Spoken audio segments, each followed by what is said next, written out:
2017, so not that long ago. I live in a fairly isolated farmhouse in rural Ohio. My parents had gone out of town to visit my aunt in Florida for the week, so I was home alone. I didn't mind it usually. I'm 24 and used to the quiet, but this specific night, the weather was getting bad. The forecast called for an ice storm, and by 8 p.m. it was hitting hard.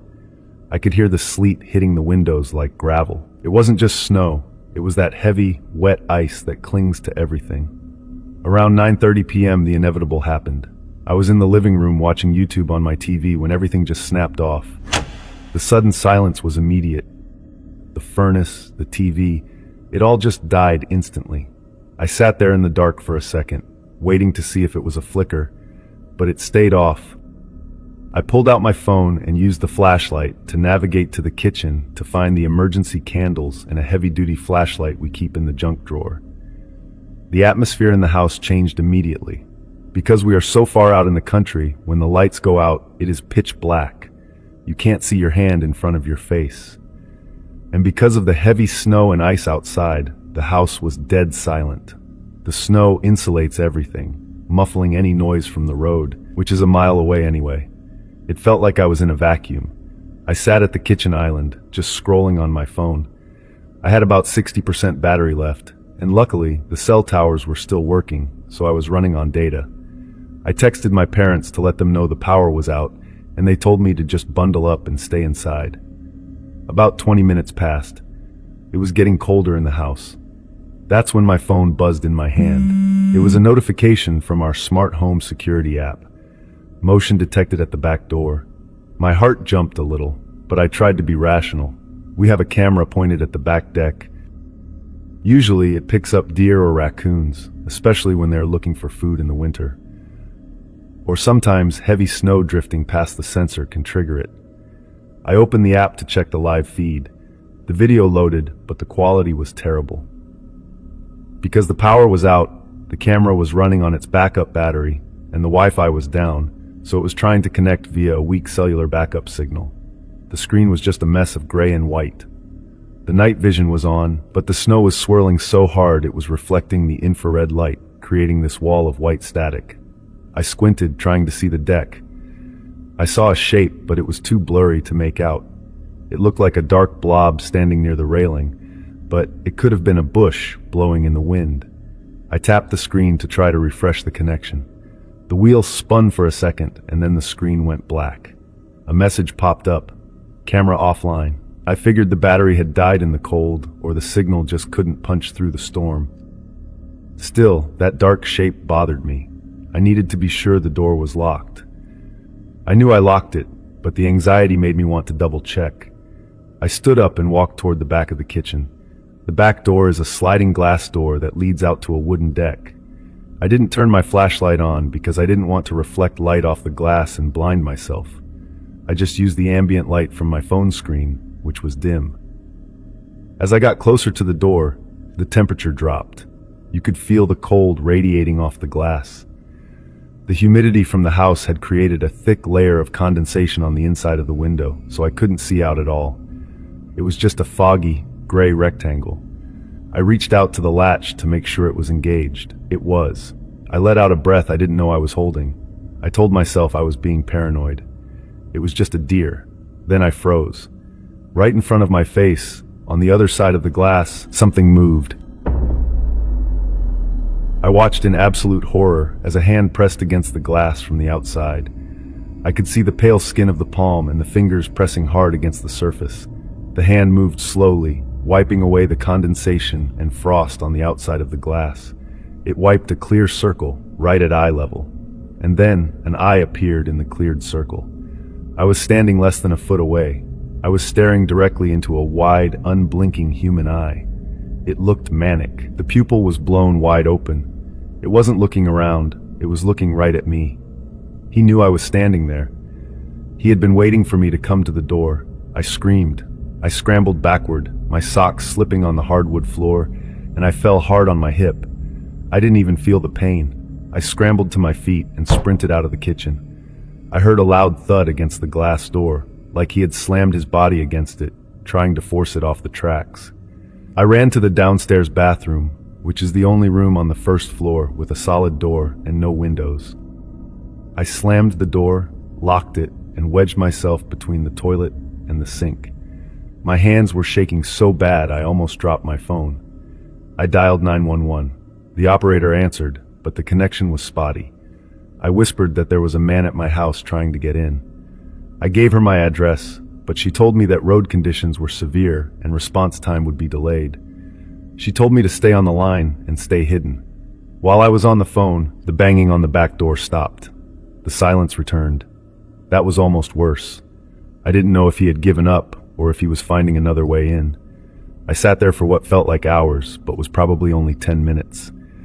I was straining my ears, listening for anything over the sound of my own heartbeat pounding in my ears. Then I heard it, a heavy, wet crunching sound. It was footsteps on the front porch. The old wood planks creak, even under snow. He was circling the house. I heard the front door handle jiggle violently. He was rattling it, trying to brute force the lock. I held my breath. I remembered that the deadbolt on the front door was old and a bit loose. Then, a loud crash echoed through the house. It sounded like glass breaking. It came from the living room, the front window. He was inside. 911, he's in the house, I whispered into the phone, my voice trembling. I heard glass break. The operator told me officers were 5 minutes away. 5 minutes is a lifetime when someone is walking through your living room. I heard heavy boots crunching on the broken glass. He wasn't trying to be quiet anymore. He was stomping. I heard him knock over a lamp. Then I heard a voice. It was rough and sounded like he had been smoking for 40 years. "Come on out, I just want to get warm." The voice was taunting. He was moving toward the hallway that led to the bathroom. I saw the shadow of his feet under the crack of the bathroom door. The light from his flashlight swept past the gap. He stopped right in front of the bathroom door. I put my hand over my mouth to stifle my breathing. The doorknob turned slowly. It clicked against the lock. He rattled it. Then he slammed his shoulder into the door. The wood splintered a little, but it held. "I know you're in there," he mumbled. Just as he hit the door again, I heard sirens. Not the distant kind, but loud, close chirps of a police cruiser pulling into the gravel driveway. The man outside the door stopped. I heard him curse. Damn it. I heard him run back toward the living room. Then, voices are shouting, "Police! Show me your hands!" There was a struggle, the sound of a taser deploying, and then a thud. The police cleared the house and let me out of the bathroom. The man they arrested was a guy named Travis. He was a local drifter who had been released from prison about 2 weeks prior for burglary and aggravated assault. He was high on meth and had been wandering through the woods when he saw my house. The scariest part wasn't just that he tried to break in. When the police checked the footprints in the snow later, they found that he hadn't just walked up to the back door when I got the notification. The tracks showed he had been standing on the back deck for over an hour, just standing in the dark, watching the house, waiting for the power to go out so the cameras would cut off. I moved out of that farmhouse 3 months later. I live in an apartment complex on the 3rd floor now. I don't like ground floor windows anymore, and I definitely don't like the dark. Before we dive into the next story, if you're visiting our channel for the first time, don't forget to hit the subscribe button and turn on the bell icon to stay updated with our upcoming scary stories.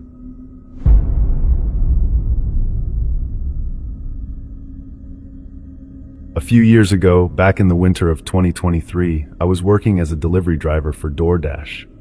I was living in a small town in Minnesota, so the winters were brutal, but that's when the money was best. Nobody wanted to go out in the snow, so the surge pricing would go crazy. It was a Tuesday night in February, and we were in the middle of a serious snowstorm. Visibility was low, and the roads were slick sheets of ice, but I was broke and needed to pay rent, so I decided to stay online until midnight. Around 10:45 p.m. I got a ping for an order.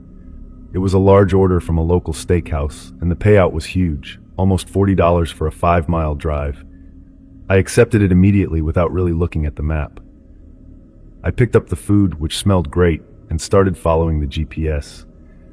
It led me away from the town center and out toward the rural outskirts, where the houses are spaced far apart and surrounded by woods. The further I drove, the worse the roads got. By the time I turned onto the customer's street, I was the only car on the road. The snow was coming down heavily, hypnotizing in the headlights. I arrived at the address, and my heart sank. It wasn't a normal house. It was a large two-story colonial set way back from the road. The driveway was at least 100 yards long, winding up a hill, and it hadn't been plowed at all. There was easily a foot of fresh snow covering it. I drove a Honda Civic. There was no way I was getting up there without getting stuck. I texted the customer, "Hey, this is your driver. I can't get up the driveway. Can you meet me at the bottom?" I waited 5 minutes. No response. I called, straight to voicemail. I sighed, frustrated. I didn't want to cancel the order and lose that $40 payout. I figured I would just walk it up. I grabbed the heavy paper bag of food, put my hood up, and started trudging up the driveway. Before I started walking, I checked the delivery instructions again to make sure I wasn't missing a gate code or something. The note was weirdly specific. It read, "Leave at front door. Do not knock or ring the bell. Dogs will bark. Do not look in the windows." The first two parts were normal. People hate waking up their dogs or babies. But the last part, "Do not look in the windows," gave me a weird feeling in my stomach. It felt like a warning you'd see in a horror movie, not a food delivery app. The walk was miserable. The wind was biting my face and the snow was getting into my boots. By the time I saw the house, I was out of breath and freezing. The house was pitch black. No porch light, no lights in the upstairs windows, nothing. It looked completely abandoned. If it weren't for the fresh tire tracks of a car that must have left earlier that day, I would have thought I had the wrong address. I walked up the front steps, which were slippery with ice. I carefully placed the bag of food on the doormat. I took the mandatory proof of delivery photo with the app. As I stood up to leave, I remembered the note. "Do not look in the windows." Naturally, that made me want to look. To the right of the front door was a massive bay window. It jutted out from the living room. There were no curtains or blinds. It was just a giant sheet of glass. I couldn't help it. I glanced over. The living room was completely empty. I mean, totally bare. No couch, no TV, no rugs, no lamps. It was just an empty room with hardwood floors, except for the middle of the room. Standing dead center in the living room was a mannequin. It was a male mannequin wearing a gray suit. It wasn't posing, it was just standing there stiff with its arms at its sides.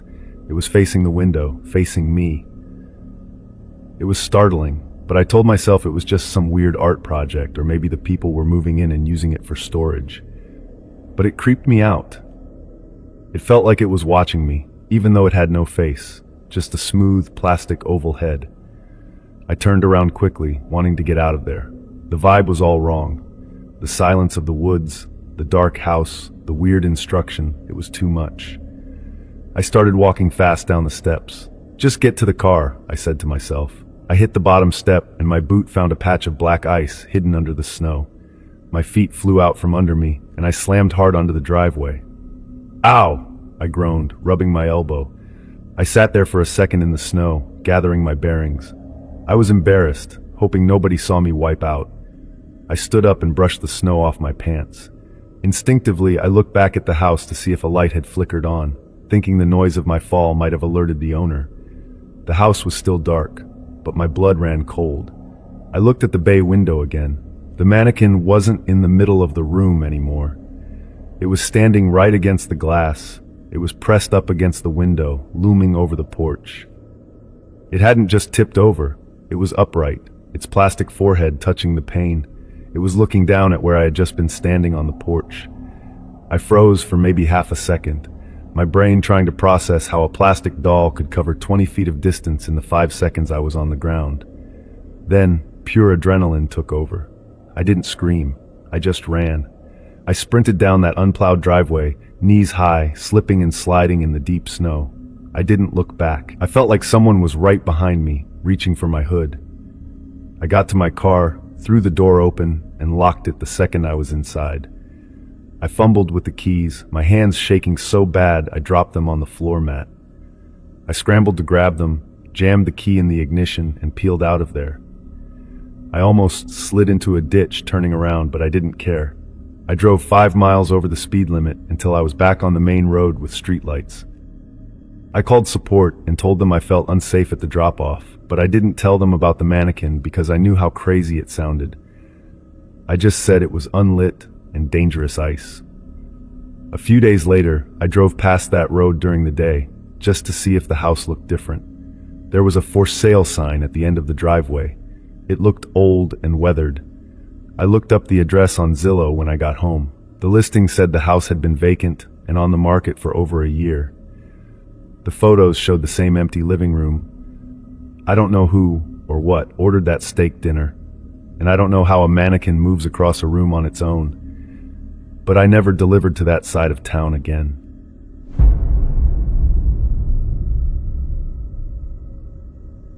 I was driving along Interstate 80 through Wyoming, trying to get home for the holidays, when the weather turned on me. It started as a light flurry, but within 20 minutes, it was a total whiteout. I couldn't see the hood of my own car, let alone the lines on the road. I wasn't the only one struggling. Ahead of me, brake lights were flashing like crazy, and then everything just stopped. A semi-truck had jackknifed across both lanes about a mile up, and traffic came to a dead standstill. I sat there for the first hour with the radio on, thinking it would clear up. It didn't. The snow kept piling up, burying the tires beneath it. By midnight, I had been sitting in the same spot for 4 hours. I was terrified of running out of gas, so I started a routine. I'd run the engine for 10 minutes to blast the heat, then shut it off for 45 minutes to save fuel. It wasn't very nice. As soon as the engine cut off, the temperature inside the car plummeted. I was wearing my winter coat, a hat, and gloves, and I was still shivering. The highway was eerie. It was packed with cars, but it was silent. Most people had turned their lights off to save their batteries. It looked like a graveyard of buried vehicles. To my left was a concrete divider. To my right was a rusted, dark green sedan. It looked like an older Honda. The windows were dark, and I hadn't seen the engine turn on in hours. Snow was piled high on the roof and hood. I figured the driver was either asleep or their battery had died, and they were just freezing in there. I tried to sleep, but I couldn't. I kept checking my phone, but the service was dead in this dead zone of the highway. At exactly 2:13 a.m., I was awake, rubbing my hands together to keep the circulation going.